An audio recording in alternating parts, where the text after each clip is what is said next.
पूरी दुनिया गा रही है, बोलने के लिए हम लोग बोल बैठते हैं। अगर इसका सर्वे किया जाए तो भारत की धरती पर मात्र जो है 20% लोग ही प्रभु श्री राम का गुणगान कर रहे हैं, क्योंकि जिस लोगों को आस्था गुरु नानक पर है उसको प्रभु श्री राम पर आस्था नहीं है। जो मुसलमान भाई है उसको वह श्री राम पर कोई आस्था नहीं है। जब सबका ईश्वर एक है, सबका मालिक एक है, तो फिर ये ईश्वर का बंटवारा कैसे कर लिया? सबने अपना जाति विशेष पर सबका जो है बंटवारा करके बैठ गया है।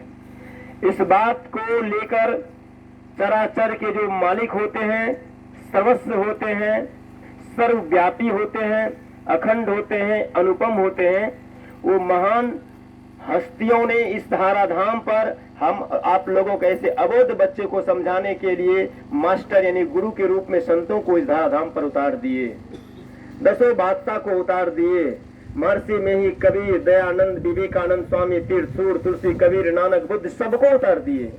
सबों ने अपने समय काल में सबको समझाया। वो जो समझाने का काम किया उसका अनुयायी ने उस गुरुओं के नाम से पंथे चला दिया। बुद्ध भगवान आए तो बुद्ध धर्म का प्रचार हो गए, महर्षि बाबा आए तो संत मत का प्रचार हो गया, कबीर मत भाई आए तो कबीर मत का प्रचार हो गए। सबका अलग अलग प्रचार हो गया और सभी वो सब महान हस्ती और महान गुरु वह दुनिया का जो रत्न देने का था वह देकर अपना दही गिला समाप्त करके चले गए। और जो हम आप ऐसे आदमी संसारिक सुख सम्मान प्रतिष्ठा पाने के पिपासु जो जीव यहाँ पर बच गए, उनके अनुयायियों ने अलग अलग मंच को तैयार कर दिए, अलग अलग ठेकेदारी तैयार कर दिए।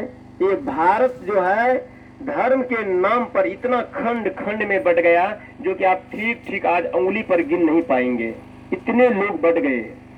तत्परम संत बाबा जी गुरुदेव जी महाराज को बहुत इस बात से अंदर में खेद और दुख हुआ। वह सोचे हम क्या करने के लिए यहाँ से संतों को उतारते हैं और संत कितनी तपस्या करके कितना कष्ट सहकर मानव को जगाने का काम करते हैं, पर यह मानव सोया का सोया ही रह जाता है। मंसूर ने अपना शरीर का चमड़ा खलवा लिया, बंदा बैरागी ने अपने शरीर का मांस नचवा लिया, ईसा मसीह को जो है वहां पर सूली ठोक दिया गया। ना जाने संतों को कितना से कितना इस संसार के लोगों ने कष्ट दिए। तब जो है इस बार चराचर के मालिक जिसको राम को भी जिसने भेजा, कृष्ण को भी जिसने भेजा, दसवें बादशाह को भी जिसने भेजा, महर्षि कबीर, नानक, दयानंद, सरस्वती, महावीर, विवेकानंद सबको जिसने भेजा है वह स्वयं चराचर के मालिक आ चुके हैं। कहां पर? इस धाराधाम पर मानव का चोला पहनकर आ गए हैं। लेकिन यह बात ठीक ठीक किसी को विश्वास नहीं होगा, और विश्वास करे तो आप करें क्यों? बात तो ऐसा भी है, क्यों करेंगे विश्वास? लोग सोचते हैं कि कोई अगर ईश्वर शक्ति आता है, अगर वह 7, 8, 9, 11, 13 हाथ लेकर आ जाए तो फिर उसकी पूजा आरंभ हो जाएगी। क्यों? हम लोग नाम और रूप दो ही चीज को जान सकते हैं। नाम रूप से परमात्मा का ज्ञान ऊपर उठा हुआ है, और नाम और रूप में जब तक ये जीव फंसा हुआ रहता है संसार का ज्ञान रहता है संतों के ज्ञान के मुताबिक, और उससे ऊपर हम उठेंगे तब तो वह ज्ञान जानेंगे।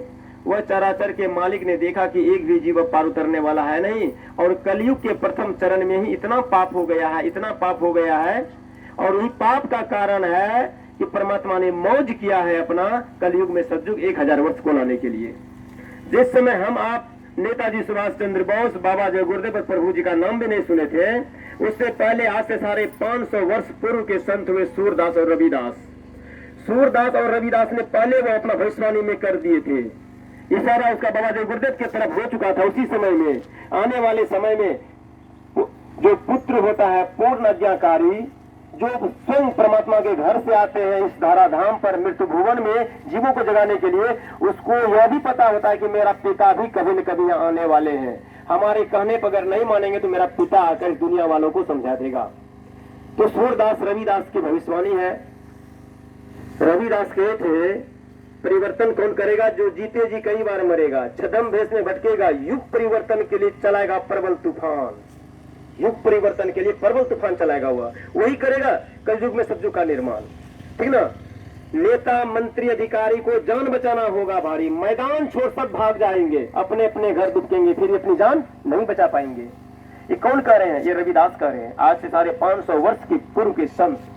अगर संत की वाणी झूठी हो तो फिर राम और कृष्ण को हम क्यों पूजा करेंगे? क्योंकि राम कहे सातम सम मोहि मैं कर देखा, मोते संत अधिक करी लेखा। हे संसार के लोगों, हमसे विशेष करके तू संत को मानो। कौन कह रहे हैं? ये राम कह रहे हैं। अब संत की श्रेणी में सूरदास रविदास संत की